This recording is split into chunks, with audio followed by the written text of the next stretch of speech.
Если хочешь поближе узнать человека, пригласи его в гости. Ночью. В эфир. «Ночной гость» на канале Пермь на РБК. Здравствуйте, вы смотрите программу «Ночной гость». С вами Оксана Иваева. Игорь Чарный. А в гостях у нас сегодня Геннадий Кузьмицкий, депутат Законодательного собрания Пермского края. Добрый вечер. Добрый вечер. Геннадий Эдуардович, вот в советское время для того, чтобы занять сколько-нибудь значимую должность, необходимо было стать членом партии, быть членом партии. То есть и поэтому в партию вступали не по велению сердца, может быть, в последнее время, вот те годы, которые я помню, а потому что это было необходимо для того, чтобы сделать карьеру. А потом в перестроечное время, в постперестроечное, начали массово отказываться, швыряться партбилетами, начиная с Ельцина, если я не ошибаюсь, да? Вы остались коммунистом. Ну, наверное, начну с того, как вступали в партию. Не всегда было обязательно быть членом партии, когда тебя назначали на какие-то руководящие должности. Ну, вот я в партию вступал уже по разнарядке, когда на одного инженерно-технического работника должно быть принято в партию 2 или 3 рабочих. То есть я был начальником мастерской, вступал я в партию по собственному желанию, но это было не так просто. То есть вот если ты вступаешь в партию с точки зрения карьеры, не всегда удавалось в партию даже и вступить, какие бы желания у тебя не были. Потому что шел достаточно серьезный и продуманный отбор. То есть вы верили в эти идеалы. А вот какие идеалы вам близки, вот коммунистические, до сих пор? Тогда было достаточно сказать. Тогда-то все понятно. Обязуюсь, Сейчас, так сказать, выполнять программу. Это ведь сложно охарактеризовать, в чем идеалы. Нет, не так. Ну, в нашем представлении коммунизм это было так, что от каждого по способностям, каждому по потребностям. Но возникал вопрос, а как же, если все в субботу захотят полететь в Сочи, где же наберут столько самолетов? И как только у нас станет соль бесплатной, значит, у нас наступит коммунизм. Подобный вопрос мне задавали женщины в гостинице, она там дежурила. И она говорит, вот я всю жизнь строила коммунизм, я вот расстроилась, вот предали вы эти идеалы. Сработала, ждала, когда наконец-то все будет бесплатно. Но я ей сказал, говорю, у нас, понимаете, у нас получилось как всегда. Да, мы строили коммунизм. Мы построили коммунизм, но только для какой-то части. На всех не хватило. То есть нужны строители коммунизма. Ну, эта шутка была, да, всегда. Нет, но эта шутка-то, она соответствует и сегодня. Потом мы заявили, что мы строим капитализм. У нас тоже капитализма на всех не хватит. Вот. Кто-то живет по капитализму, а кто-то продолжает оставаться в роли строителей. Поэтому, когда говорить об идеалах, не будем трогать коммунизм, но, по крайней мере, в призывах нашей партии и на знамени нашей партии, а я считаю, что эта партия так и осталась, именно коммунистическая, написано понятные вещи: труд, народовластие, социализм. То есть труд – это то, что создает благо, народовластие – это действительно народовластие, в его понимании, когда народ определяет, куда мы движемся и зачем мы туда идем. А социализм – это то состояние общества, которое позволяет вот это некое… От каждого по потребности, каждому по труду. Геннадий Эдуардович, народовластие, в вашем понимании, как это? Разве может народ понимать, чего надо его стране? Весь целый народ, толпа. Тут уже… Народ-то как здесь воспринимается? Во-первых, народ – это не толпа. Народ сегодня воспринимается как вот эта группа избирателей, которые за определенные, с целью достижения каких-то своих объединенных целей выбирают депутатов. Вы в это верите? Я бы, может быть, сказал бы, если раньше… Я в это не верил бы, а вот в последнее время я, по крайней мере, вижу, что можно добиваться определенных результатов. А почему я так говорю? На последних выборах в Законодательное собрание Пермского края за КПРФ проголосовало 22 с чем-то процента. То есть это 200 с лишним тысяч избирателей. Казалось бы, откуда они взялись? Партия-то коммунистическая в Пермском крае, 1400 человек. Вот изучали электорат, кто голосует. И получается, что люди в возрасте от 27 до 49 лет голосуют в том числе и за КПРФ. Почему? Изучали? Изучали. В общем, 2/3 – это мужчины, 1/3 – это женщины. Почему мужчины? Основное – это память или не память, а КПСС. То есть КПРФ с КПСС. 27-летние мужчины с памятью о КПСС? 49-летние. 49-летние. Да, я говорю, с 27 до 49. Ну, все-таки 27-летний нижний предел. Откуда у них память КПСС? Да, у них с молоком матери впитанной на генном уровне? Давайте мы скажем, почему они голосуют. Мы давайте сначала остановимся, значит, 2/3 мужчин. Почему? Старшая память о КПРФ, женщины 1/3, это у них такое чисто внешнее восприятие. Понравился, не понравился. Там преобладает. То есть видно в этом списке, есть который был. Мужчины? Ну, я не знаю, симпатичные мужчины, может быть, как-то они по-другому оценивают свое отношение к предполагаемым кандидатам. Может, им там понравился огромный баннер, который висел на Октябрьской площади, где Окунев там с Зюгановым начинают вместе бороться. Геннадий Эдуардович, мне кажется, вы главную причину не называете голосования за КПРФ. Протест? Против другой партии? Есть, нет, протест против другой партии. В которую сегодня необходимо вступать, чтобы сделать карьеру. Давайте вернемся к протесту. Вот. Уличные акции дают только 4%. То есть улица электората не добавляет. То есть, а какие реальные дела коммунисты чем могут похвастаться? Я уже много раз говорил на эту тему. То есть, если взять нашу предвыборную программу, то из этой предвыборной программы программа социально-экономического развития Пермского края, которую мы приняли, которой долго не было, попало практически 60% из того, что там написано. Вот. Как это нам удалось? Ну, вот, сами удивляетесь. Да, удалось. Вот теперь наша задача, чтобы это было реализовано и, ну, по крайней мере, для населения это доносить то, что мы сделали. А то у нас получается вот закон о детях погибших участников Великой Отечественной войны. Кто-то же сейчас к нему не пытается, так сказать, что это я. А это память сердца, это почти 30 тысяч человек. Но закон-то внес я. Вот. И депутат Госдумы Куликов. Его даже именным хотели сделать, закон Кузьминского-Куликова. Но что-то у нас мало законов в законодательном собрании, которые имеют своих конкретных авторов. А уже кто только не говорил, что это мы, там и водовод Краснокамск, откуда там появился и прочее. То есть задача-то еще вот именно информировать. Вот сейчас в закон образования раз убрали фразу, которая звучит в законе об особенностях образования Пермского края. А там было конкретно написано про малокомплектные и удаленные школы. Сейчас, говорит, это и так все знают. А на это выделяются специальные деньги, порядка 400 миллионов для того, чтобы это могло существовать. То есть, принимая тот закон, мы практически спасли малокомплектные школы. А теперь в новом законе вроде как про это и писать не надо. И так все делается.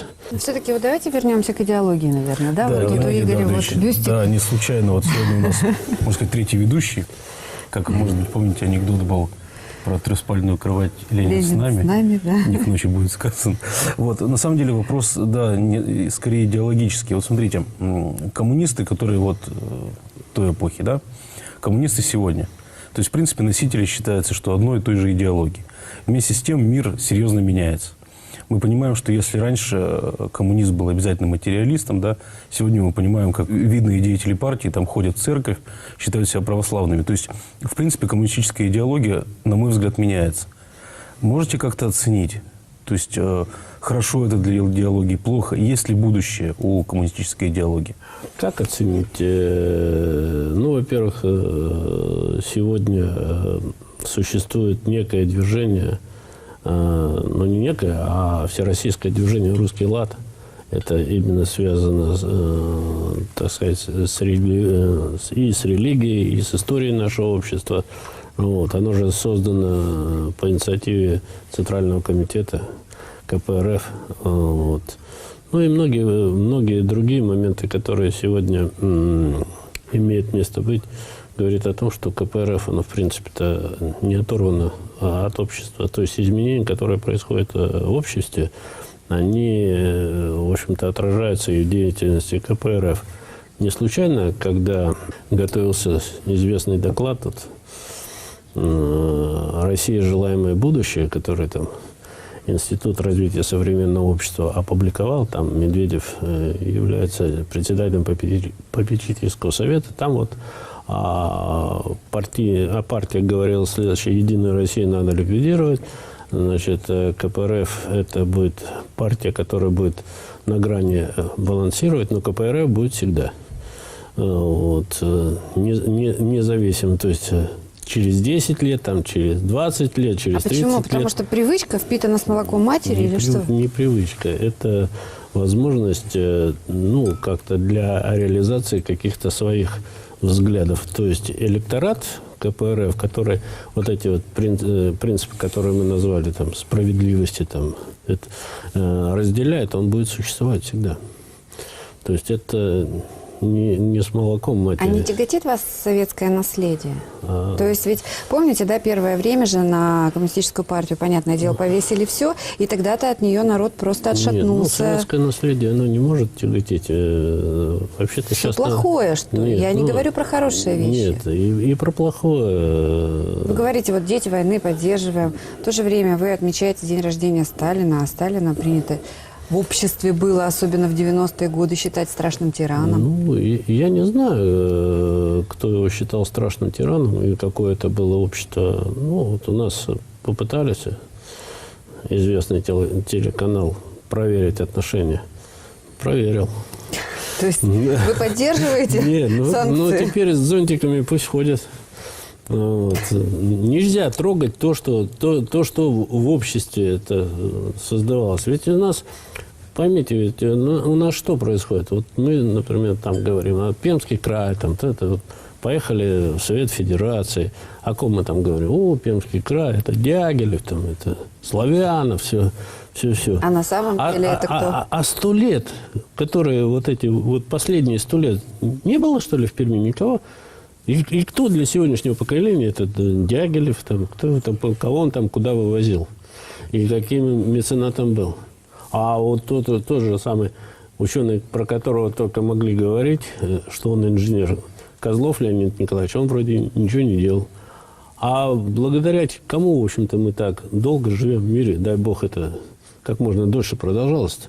У нас не было, что ли, никого? Хоть одну фамилию где-нибудь кто-нибудь произнес. Та же Сахарова там и прочее. Нет, это у нас это было, вот мы этим гордимся, а этим мы не гордимся. Вот поэтому и получился такой разрыв. И я могу сказать, по, так сказать, нравственную составляющую говорили, там, кто за КПРФ-то. Так вот, патриотизм, а это любовь к родине, там, любовь к малой родине. Единая Россия, по-моему, тоже сейчас декларирует патриотизм едва ли не в первых Я своих не знаю, рядах. что они декларируют, но студенты, начиная с 23 лет, вот школьники старших классов и до 21 года студенты, для них патриотизм – это пустой звук.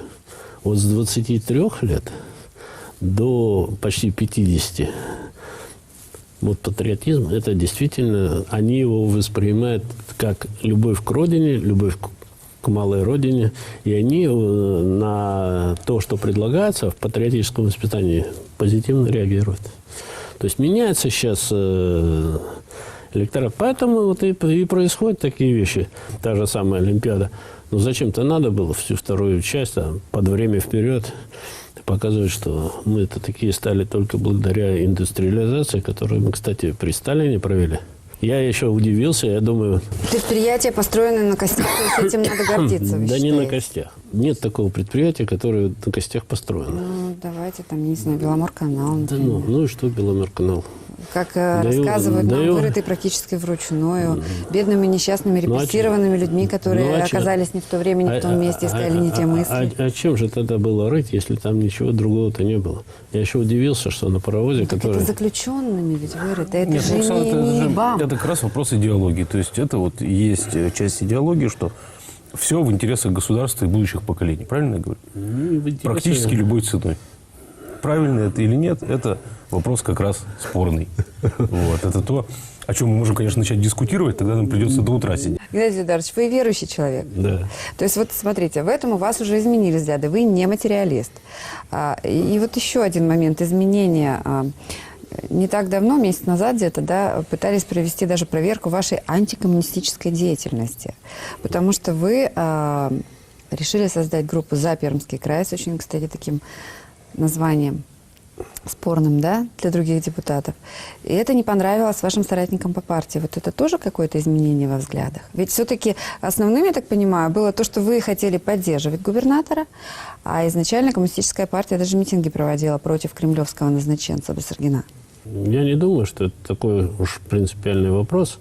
Вот. Ну, во-первых, «За Пермский край» – это не моя инициатива.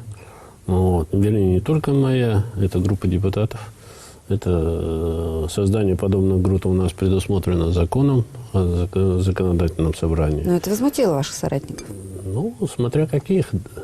Макаров и Старков собираются тоже принять участие в этой группе. Правда, их уже из партии исключили.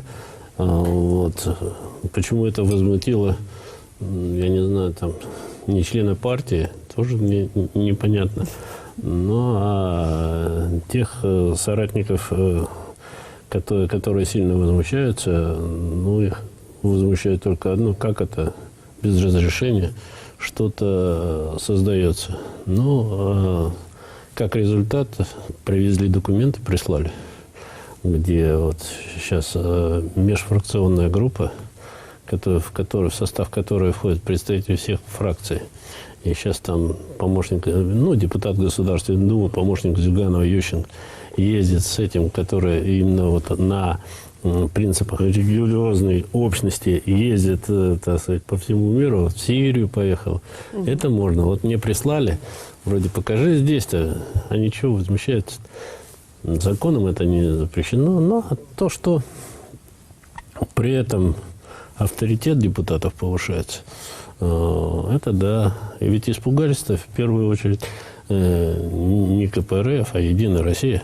А вот скажите, вот это вот название «За Пермский край», ведь оно очень провокационное. Получается, если есть в законодательном собрании группа «За Пермский край», значит, все остальные против Пермского края.